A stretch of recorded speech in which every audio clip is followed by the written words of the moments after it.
A young Nigerian, only 20 years old, his whole life ahead of him, traveled from his home in Nigeria to Italy to fulfill his dreams, his aspirations, in search of a better life. But that was taken away when he was brutally stabbed and left to die in broad daylight, not by strangers, but by two of his own fellow Nigerian brothers. What happened that could have led to this horrifying event, where this young man, with the world at his feet, was taken so brutally by his brothers, not brothers by blood, but by homeland, thousands of miles from home? What lessons can we learn from this? Let's unpack this story. Welcome again to The Real. Thank you for your support. If this is your first time here, welcome, welcome, welcome. My name is Joy. On this channel, we share real stories, real experiences of immigrants in the diaspora. Stories to inform you and to educate you. Because as they say, knowledge is power. Knowledge is power, and it starts with information. If that sounds like something you're interested in, please subscribe to my channel so I can bring you more of these stories. Turn on that notification so you'll see when I post the next video. Now let's just unpack this story. Immigrants abroad often face racism, marginalization, poverty. The list goes on. And that is painful. But this pain is coming from within our community. What is breaking our unity? We need to find out what is breaking the unity in our community. This young man, only 20 years old, from Nigeria, he lived in Italy for 6 good years, trying to build a life in Italy. His name is Friday Endurance. On the 20th of August 2023, Friday traveled from his home in Italy by train to the city center in Modena. There he was going to meet up with his friends. He got there around 6 p.m. and he was standing waiting for his friends to arrive. They were planning to hang out for the evening, as friends do. And especially as immigrants in the diaspora, maintaining good friendship and remaining as part of your community is very important. So he went to see his friends. He was going to hang out with them for the evening. But that summer Sunday afternoon turned tragic in broad daylight, in the midst of people going about their business. People were shocked, wondering what is going on here, until they realized that it wasn't an accident. It was a brutal crime taking place right in front of their eyes. According to eyewitnesses, 2 men approached Friday while he was standing there waiting for his friend. They approached him from behind. There was a struggle between them, and one of the men held Sunday while the other one started stabbing him, bam, bam, bam, bam, bam, multiple times until he collapsed to the ground. An ambulance was called. They did CPR, they did life support on the spot at the scene. He was then rushed to hospital, where he was later pronounced dead.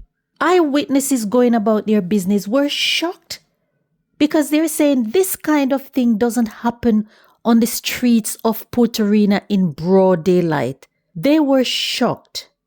The Nigerian diaspora is also in shock. Many are heartbroken and are asking why. Why did this happen? Some are even angry. CCTV captured 2 men running away from the scene, one carrying a weapon, which was later identified as the one used to stab Friday Endurance.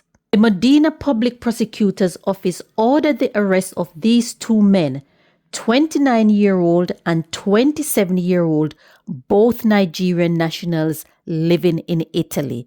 These 2 men are suspected of the brutal stabbing of Friday Endurance.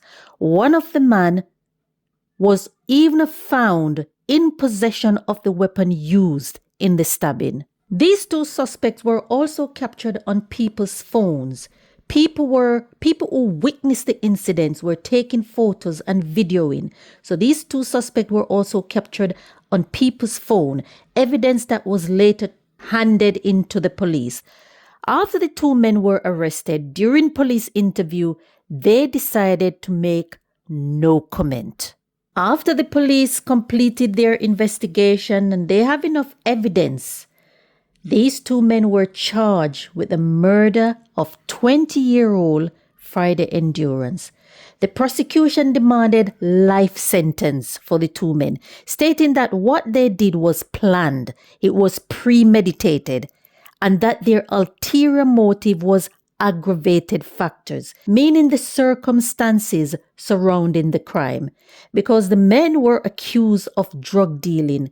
Some people are saying that this killing allegedly started from drug dealing and death.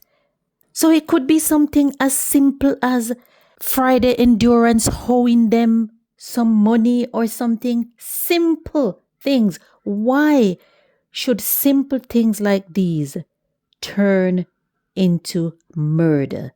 During the trial, Friday's sister spoke for the first time. So Friday's sister, who is also living in Italy, she spoke for the first time to the media, saying that she wanted justice for her brother, that he was a kind and loving brother and a father. So Friday left a small child behind.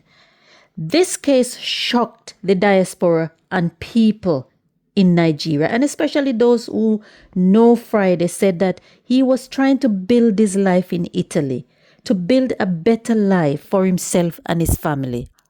That's all he was trying to do. What are your thoughts about this story? Let me know in the comments. There are many lessons that we can learn from this story. And as immigrants in the diaspora, we must understand that when we hurt each other abroad, we give those who already doubt or dislike us, we give them more reason to dislike and to disrespect us, because they're going to say, if you don't like each other or you don't respect each other, why should we? That's what they're going to say. And when these crimes happen, it should be more than just a crime for diasporians. It should be a call for us to reflect as people about what is happening in our communities abroad and how can we fix it. Please leave your thoughts in the comment section. Don't forget to like, share, and subscribe so I can continue to share more of these stories. These stories are not to scare you. It is to give you information and to educate you, because knowledge is power and it starts with information.